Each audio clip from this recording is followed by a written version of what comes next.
All right, let's get into some wrestling talk.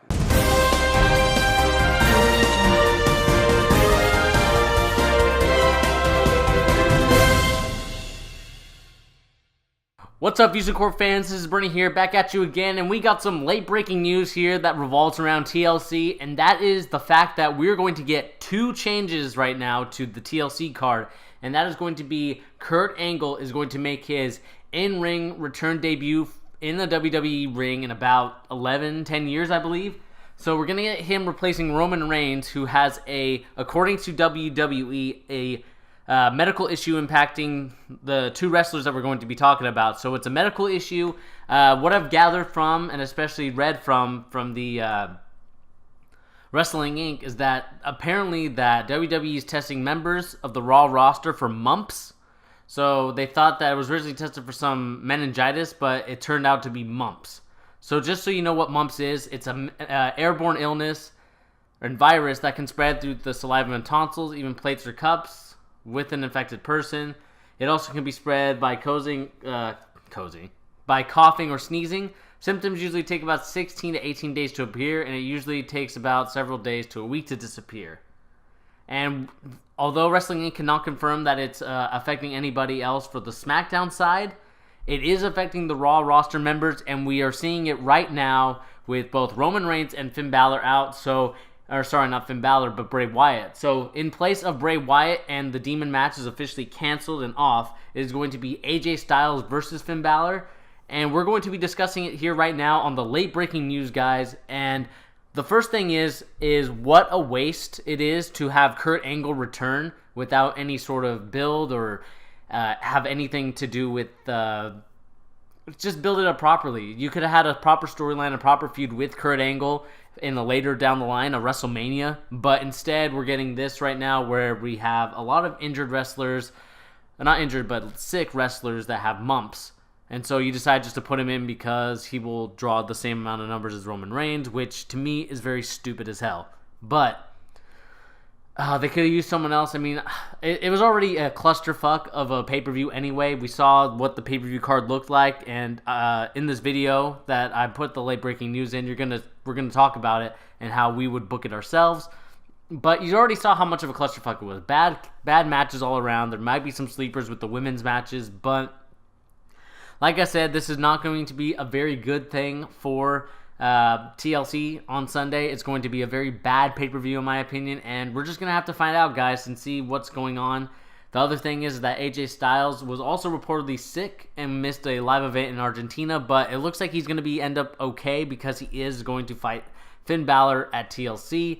But it's going to be one of those matches where, again, it's just kind of shoehorned in, and it's kind of just a very bland match without any build, any proper build, by the way. And so WWE just kind of hit this clusterfuck. I mean, the brand split basically doesn't exist anymore. I mean, I would love to have seen some of the guys on Raw that don't get a chance to actually put up a fight because that's originally where they're from and that's originally their brand. But WWE doesn't see it that way. They need to sell this pay-per-view somehow, and they think that getting the fans happy would be to put in two guys that we would love to see on Raw. I mean, AJ Styles I would love to see as a champion, but Kurt Angle should have waited for him to have a proper build, a proper return. But I don't know, guys. It's just very frustrating to see that this is what it's come to in terms of the build, in terms of just putting him in, shoehorning him in, by mind you, against The Miz, The Bar, Kane, and Braun Strowman. I don't know. This basically tells me that I think now it changes my opinion that the Shield, Dean and Seth Ambrose and Kurt Angle are going to win because they're not going to make Kurt Angle lose his first match. If they do lose his first match, I'll be very upset about that, and it's going to further ruin characters. And it just shows you why you need to have long-term booking and why you need to do stuff long-term, because when stuff occurs like this, built 2 weeks in, you just gambled your pay-per-view on a 2-week build. It's just not the thing that you have to do, WWE. It's very frustrating. It's very infuriating as a fan to know that you really don't care about us and by doing what's right for business. Instead, you do it for what's right for the dollar money. It's not what's right for building and properly building a storyline, which I don't understand why you don't do that often. It makes no sense to me. I think you would do so much more better if you have a proper storyline, proper building up a long-term feud, having multiple backups, make sure you have everybody in your roster credible, and this whole feeding it to Braun Strowman, feeding it to Roman Reigns, like, it just backfired on you because it just doesn't work, guys. It just doesn't work, and you failed at it. You had weeks to prepare, you had months to build other guys, and you just didn't do that, and it makes no sense. I mean, I would rather have Finn Balor part of the team now with Dean and Seth Ambrose than having Kurt Angle's wasted return on this TLC pay-per-view that no one will give a fuck about other than Asuka, who's a beast. But like I said, we're going to see months down the line if they're going to treat Asuka the same way. But that's going to be it for your breaking news, guys. Just wanted to give you that in this pay-per-view review before we go, because I know a lot of things have changed now with the card, and it's just going to have to change my review. If I gave it a C- in this video, I'm going to have to give it a probably a D. Maybe an F even. It probably will be an F because it's just a clusterfuck. It shows you that their build is just very terrible and they just don't know what to do. So, like I said, guys, this is going to be the late breaking news in this TLC previews and prediction shows. Hope you guys enjoy the rest of the video, guys. I'm out. We got some good stuff to discuss, if you want to call it that. Yeah. Start off with TLC 2017. Ugh. We just had a couple go-home shows for that. Yeah. What'd you think of them? Could you just give a review of the go-home shows? Yeah, I talked about it in my review. Basically, that Kane has returned for some God no reason. I thought he was running for mayor in Knoxville, Tennessee, but I guess he wants to go back for a WWE run. What better way to become the mayor than to chokeslam Roman Reigns? Yeah, and the thing I didn't discuss in the video that I did is that originally Kane is drafted to SmackDown. So their logic of how Kane came on the show he's just back. Is illogic. It's illogical, and it makes no sense in the terms of booking-wise why he's back, other than if you want to say it's for his brother, but they never discussed how Kane was traded to Raw. They never gave us an explanation as to why he's on Raw now, and that's my only gripe, and that's the thing I forgot to mention in the review. It's pretty silly, regardless. Because really, he's a 45-year-old man.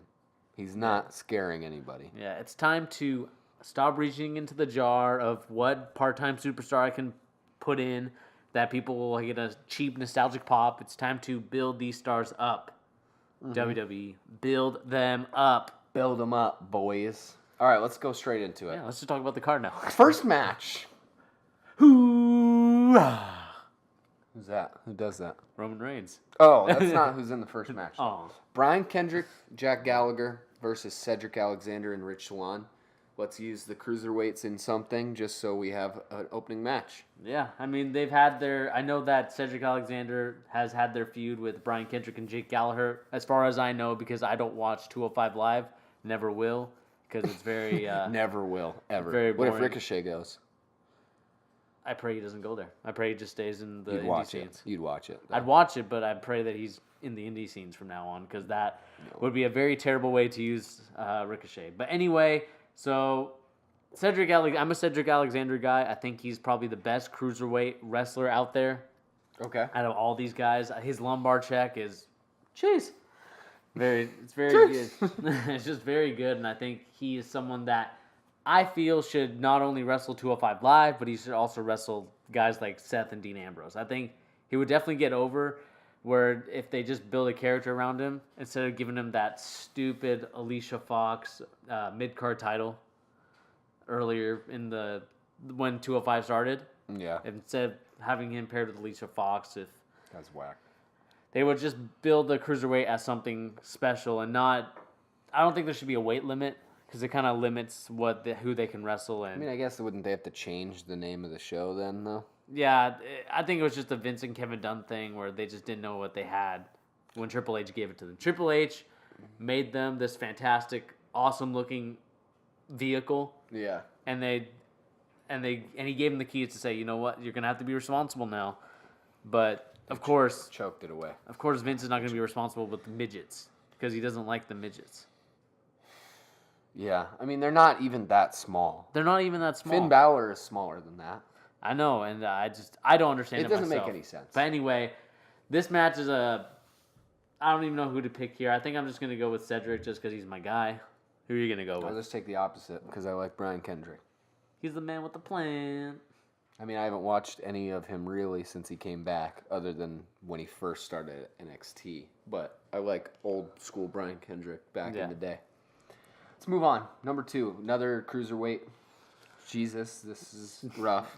Kalisto, Enzo Amore.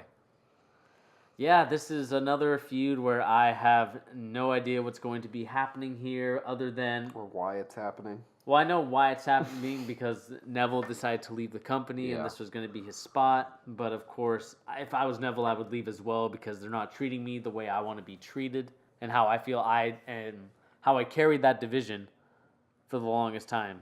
Yes, indeed, Neville. So anyway, going back to the match. So Kalisto, Enzo Amore. I feel that Enzo Amore is going to get his championship back because 50-50 booking is OP right now in WWE. OP. And I think they want to milk out this real heel heat and this goon squad faction. Or as Ollie Davis would like to call it from Wrestle Talk, NWO. The NWO. That's pretty smart. That's pretty genius. Clever. So I'm going with Enzo in this one. It kind of depends on how they want to do it, right? Do they want to just completely bury Enzo 100% in his goon squad turns on him, right? Which is a chance. There's a chance that could happen. But I think Enzo's going to win. I think he's going to win, but like for that, what you were talking about there with the goon squad or the NWO, I feel like that is a long-term payoff that you could have. Yeah, I guess it would be. But I don't know. This day in the I almost called it the NBA, WWE, it's just long-term booking is gone. Just as rigged.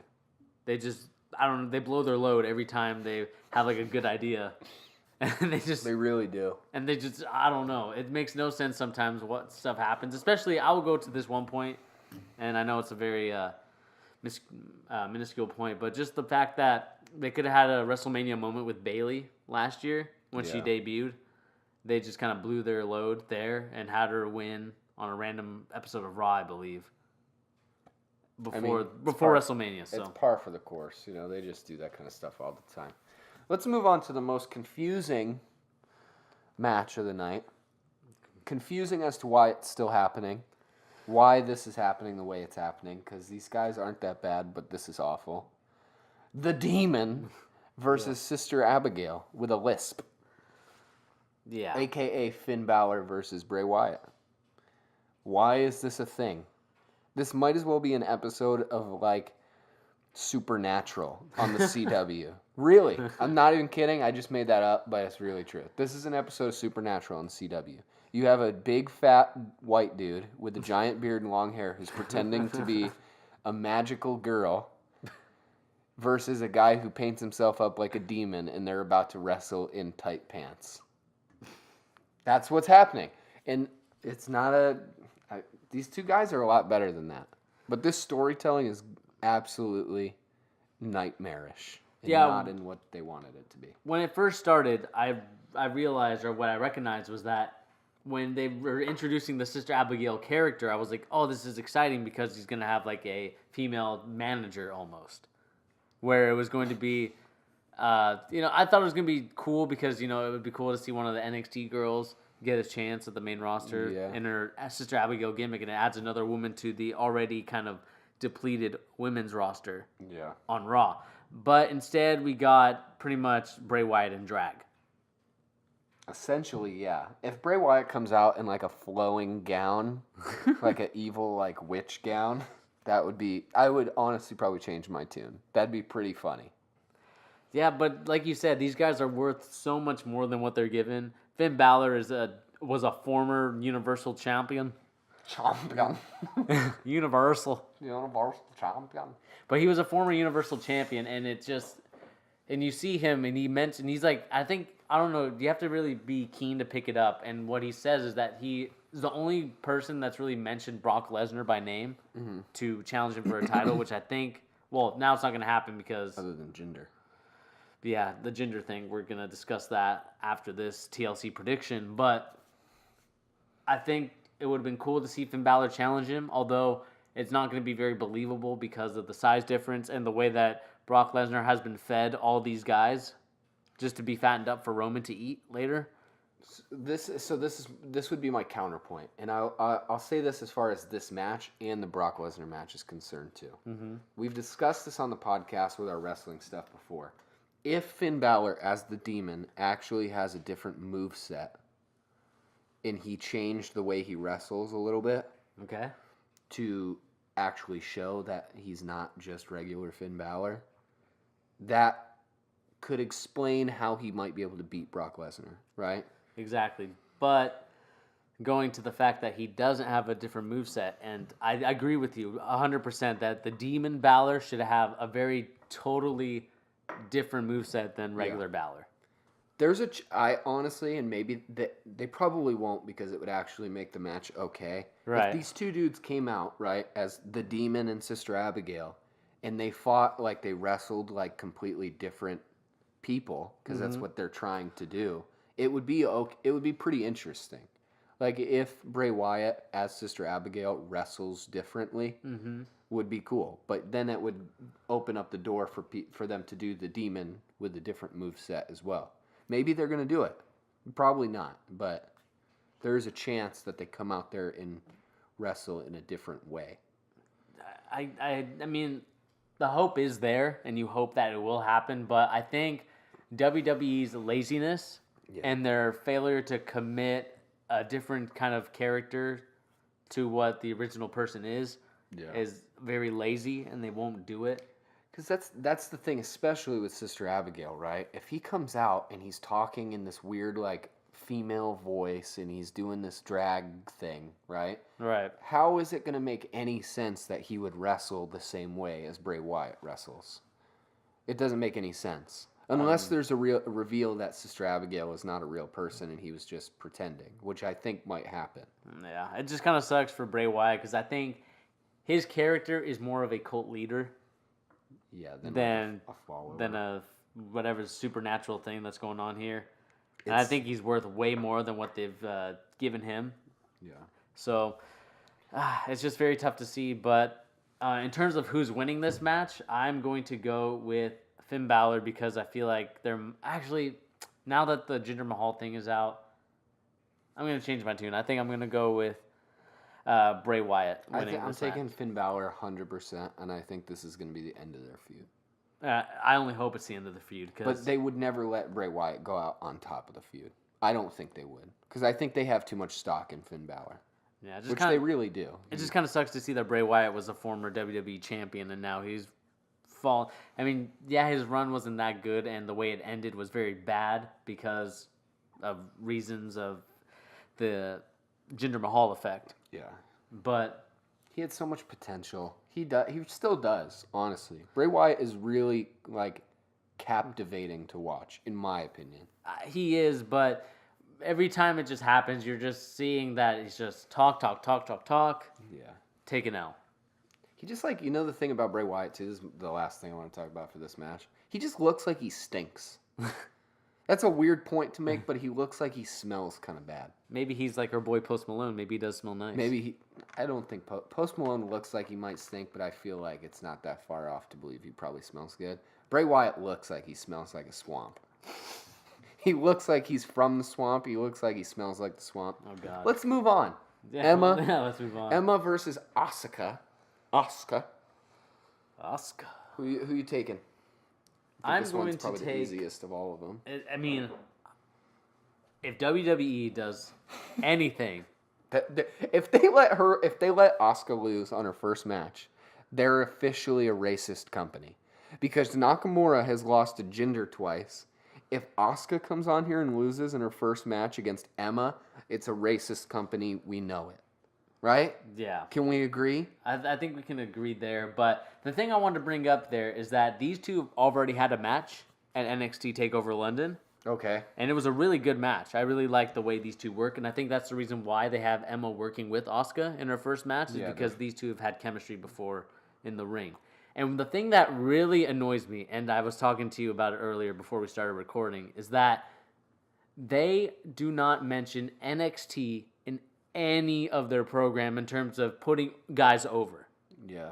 And that's the thing that infuriates me the most is because Triple H actually does a really good job of building these guys up and building them to where the NXT and even some of the casual fans recognize them and want to cheer them. Yeah, well, I mean, for the most part, that's why people know who some of these people are before. That's how, like, the mainstream of WWE fans knows who they are before they come into the main roster.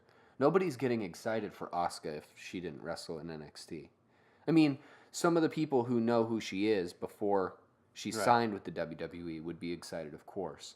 But the general WWE population of fans has no idea who she is before NXT. Yeah. So to waste that is really crazy. The only person that's really doing a good job is Corey Graves, and that's because he was a former NXT ring announcer as a commentator. And he talked about how Asuka's feared. Like, she hasn't lost a match since she's arrived at NXT, and I'm hoping that's what they do until the next WrestleMania. They let her be undefeated. Just be undefeated. Take the title, too. Take the title, be undefeated, be the longest reigning champion. Because having, I think, what was it, Nikki Bella? Or is it Brie Bella? I don't have a clue. I don't care. Yeah. Either Bella is the reigning champion right now, like the longest reign. And that needs to go away. Asuka needs to be the champion holder. She needs to hold the longest championship run. It's time for WWE to also start mentioning the NXT accomplishments because they are part of your company. Whether Vince McMahon likes it or not, they're getting over with the fans. Yeah. And it's time for you to start mentioning it because it'll really put people over in the eyes of the fans. 100%. Seeing that, like, oh, this guy was a former 2-time NXT champion, which has not been done before.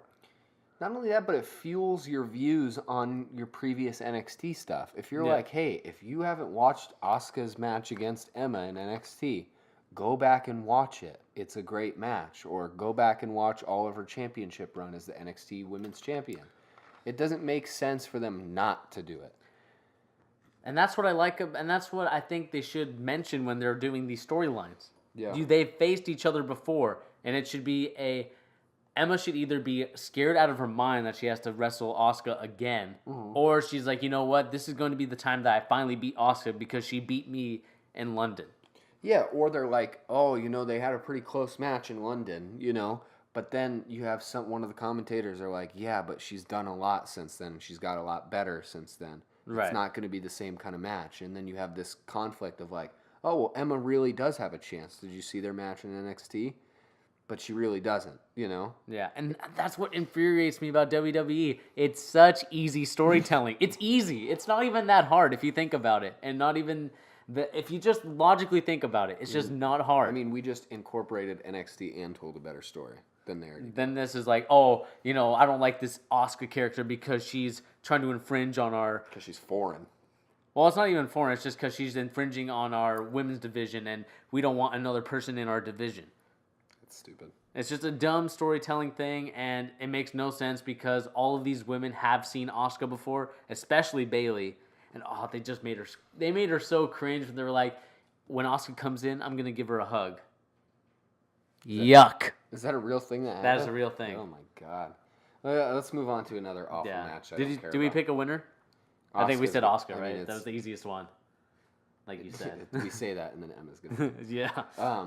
Next match, another women's match I don't really give a shit about. But Alexa Bliss versus Mickie James. The build and the feud of it has been pretty decent. I've actually liked the interactions between Mickie James and Alexa Bliss.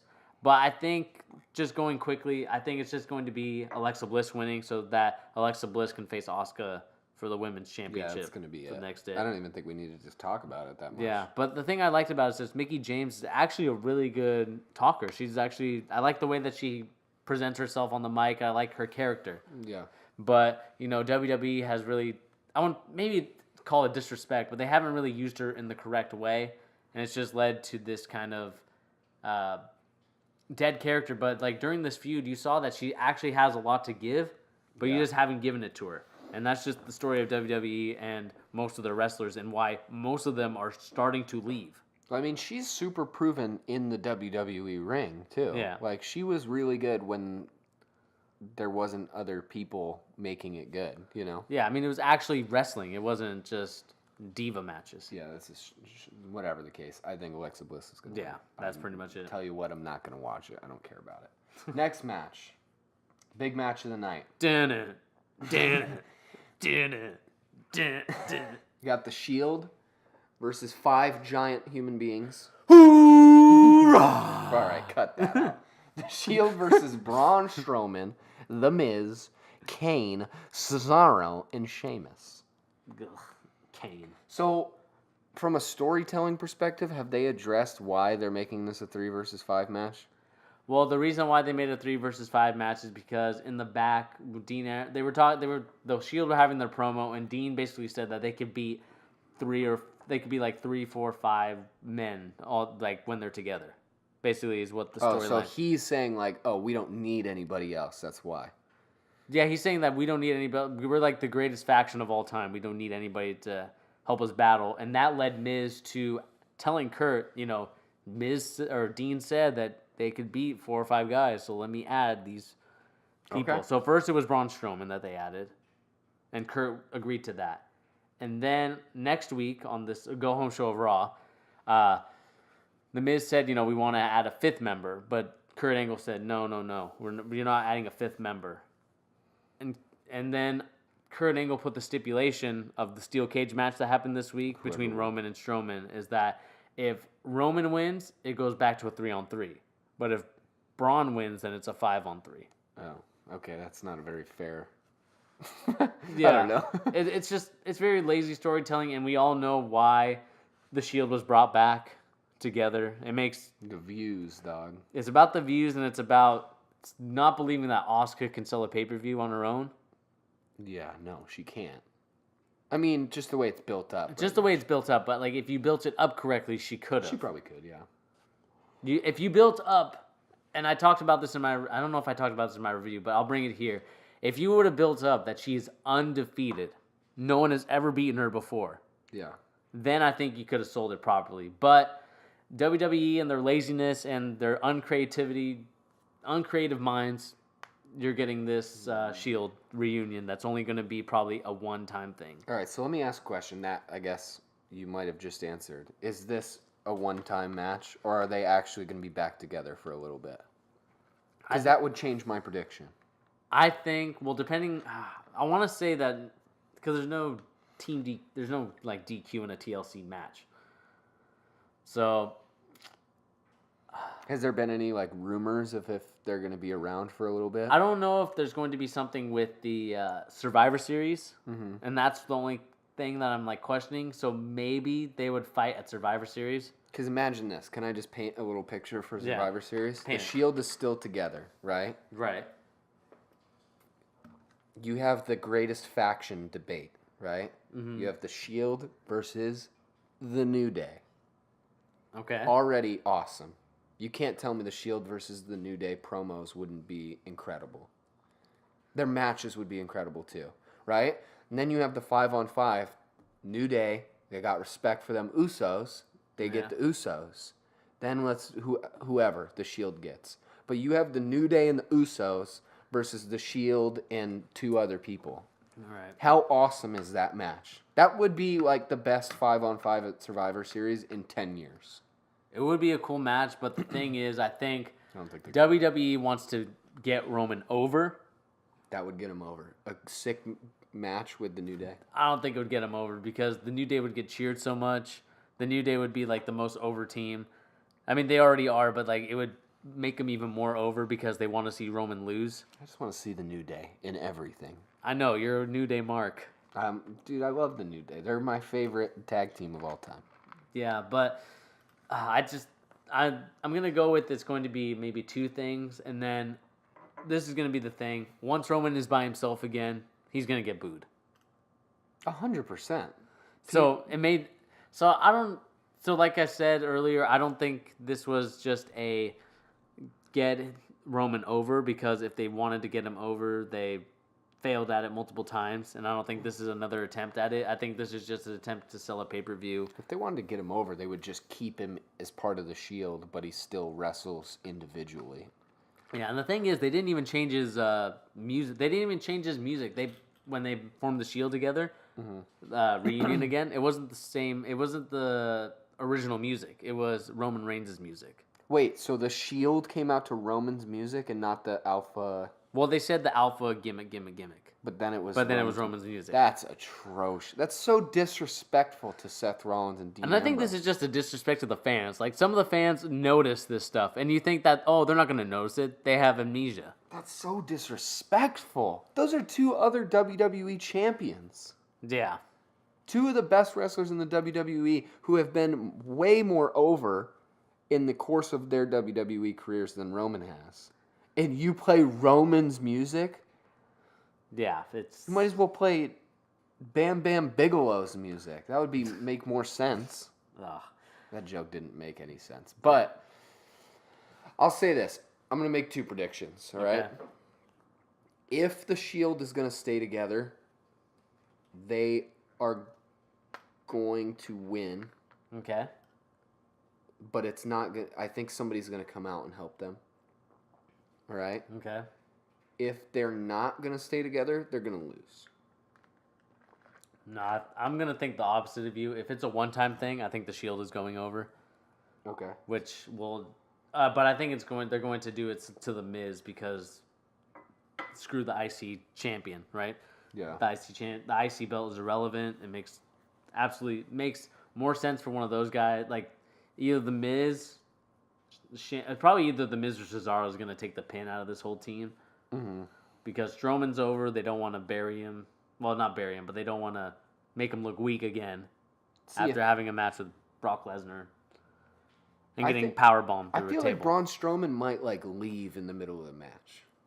You know? That would be fitting of his character, and it would make sense how they could beat that team.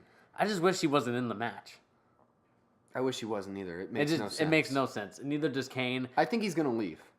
Halfway through the match, he's going to be like, yeah, I'm not. Like, The Miz is going to try and boss him around, and he's going to be like, what are you talking about, dude? Get on my face. I'll beat all 4 of you dudes, and then he just walks out. Yeah. I think that would happen, honestly. And it's also time for Kane to get on up out of there. You're running for mayor. You're not the Kane that we used to know. His, campaign manager is like, all right, you're in the WWE. What can we do to capitalize on that? He's like, well, I have some connections. I can go wrestle a match. You know, maybe we can put that in some promotion stuff. They're like, okay, who's the most hated person in the WWE? Roman Reigns. Okay, can you fight him? Yeah, all right. Chokeslam Roman. Oh, but it's just so annoying to see that Kane is there instead of a Curtis Axel, who got a really good cheer at the last the Raw, the Go Home Show Raw. Yeah, he did that. I watched the bit that he was doing. I thought it was pretty funny. Curtis Axel's a great guy. He's the son of Mr. Perfect. I think he's pretty good on the mic. He's a good wrestler too. But they just, I don't know what it is about some second generation superstars. They just absolutely tell him to fuck off. Other than Randy. I think that's because Randy had the look. Randy the Viper look. But none of the other guys have the look to what Vince likes. Because we don't know what Vince likes. And we know what Vince likes. We know what Vince likes. But anyway, my prediction is going to be that they're going to have another match at Survivor Series. So I'm going with The Miz, Sheamus and Cesaro, Braun Strowman and Kane winning against the Shield. Is Survivor Series... I guess this changes my opinion too. Is the Survivor Series not a dual brand? It is a dual brand. Okay, yeah. I think the Shield is going to win this match. Okay. And they're going to stay together. Ugh. And they're going to keep wrestling as a unit for probably until the end of the year. You would think, but I think that's going to happen because I think they're going to be this one side of the Survivor Series team. Ugh. Did they ever do that when they were together? Were they in the 5-on-5? I don't know. I honestly don't know. I didn't watch when the Shield was formed. Regardless, this card looks pretty awful. Yeah, I mean, I'll do my review on Sunday and I'll let you know how this whole pay-per-view is in terms of a grade. I might try and watch the Shield Braun Strowman. See, I'm a weird WWE viewer, guys. I like to read what happens in the matches because I can't bear to watch 6 hours of it every week. Yeah. I can't do it. So I read it. And then it takes me 5 minutes, and then I get the gist of everything. It usually fits up to the quality that I expect it to. This one looks pretty awful, so I don't think I'm going to waste my time.